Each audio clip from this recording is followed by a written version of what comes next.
Hey everyone, welcome back to the North American Challenger Series Spring Playoffs. We're headed into Game 2 of the finals of this best of 5 between Cloud9 Tempest and LMQ. But first, I'd like to welcome the original Cloud9 mid laner, Hi, to the analyst desk. Hey man, so he's going to be breaking down some of the action for us. So, picks and bans, 380 carry bans. What's up with that? Right, so picks and bans went extremely well for C9T that game. One, LMQ banned Corki randomly, and then C9T banned 3. That happened. They had a few OPs still left open, so they had a choice between like picking Kha'Zix, Lucian, or like Soraka, and even like Thresh, I guess. So if they first picked Lucian, C9T would get back Soraka and Kha'Zix. If they first picked Kha'Zix, C9T would get Lucian, Soraka like they did. So the pick and ban phase went very well for C9. And I think that was a huge part of the game, basically. It put Vasily on Ezreal, which is a fine champion, but he's definitely not a top-tier champion, and it kind of showed that game. He kind of went on tilt when he fell behind, and it just went really well for C9.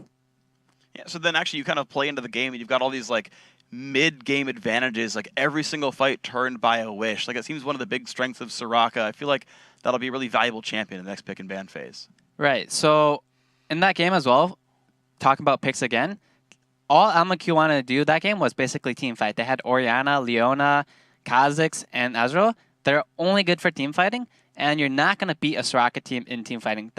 She's the king of team fighting, or a queen, I guess, since she's a girl.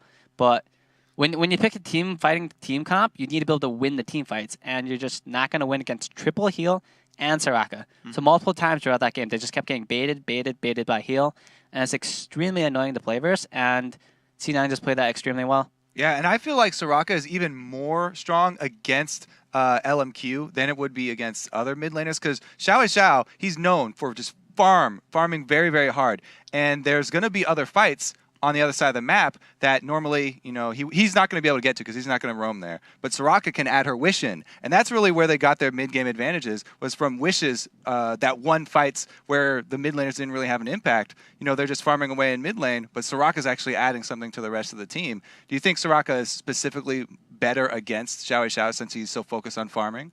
I would say when you're playing against Zhao, he likely won't lose his lane for one. Oh, and yeah. He'll likely outfarm you. Well. Yeah, he CSs very well, but for him to do that, he farms wolves and raves, so he drops entire map pressure, he drops vision pressure, so instead of trying to beat him in lane, you just go and pressure the other lanes. While Bishu didn't do that, he didn't have to because of Soraka. He can press ultimate and bam, he can win a top lane fight, he can win a bot lane fight from just doing that. So when you're playing against him, you should look to control vision, and you look to control the map control, basically. Because you're not going to control lane against a guy that only wants to farm. Yeah. Because what are you going to do, tower dive him? You're not going to do that. So you just want to take over vision, ward up their jungle, take away their vision, and force bot and top the fight, and do something about it. Do you think it's more of a strategic sort of gameplay change than like, oh, well, you can pick like these 3 champions and they'll excel? It's more like your mindset to approach the mid game? It's definitely while champions can help, I think it's just a strategical thing. Say, for example, Bishu had or LeBlanc or something, for example. Even with LeBlanc, I wouldn't be trying to win my lane against an Orianna, because Orianna can always play passive, and especially on Zhao. For him to die, he'd have to make a mistake, and I'm not relying on the enemy pro player to make a mistake.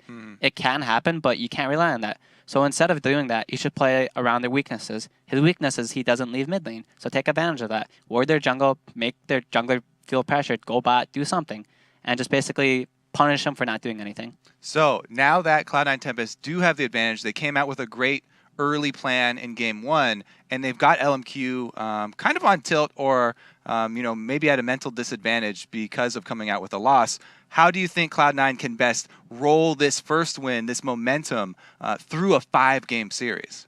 So I want to say C9 can bring the momentum forward, but the issue with the pick and ban phase they just did, it's kind of a cheesy one, so it should only work once against LMQ. Since I was in the player lounge too, talking to their managers or whatever, so like they basically heard the strategy of what I told them. So I imagine they went and talked to their players and like let them know, hey, watch out for this. So I imagine they have a better plan in case C9 tries to do the exact same bans.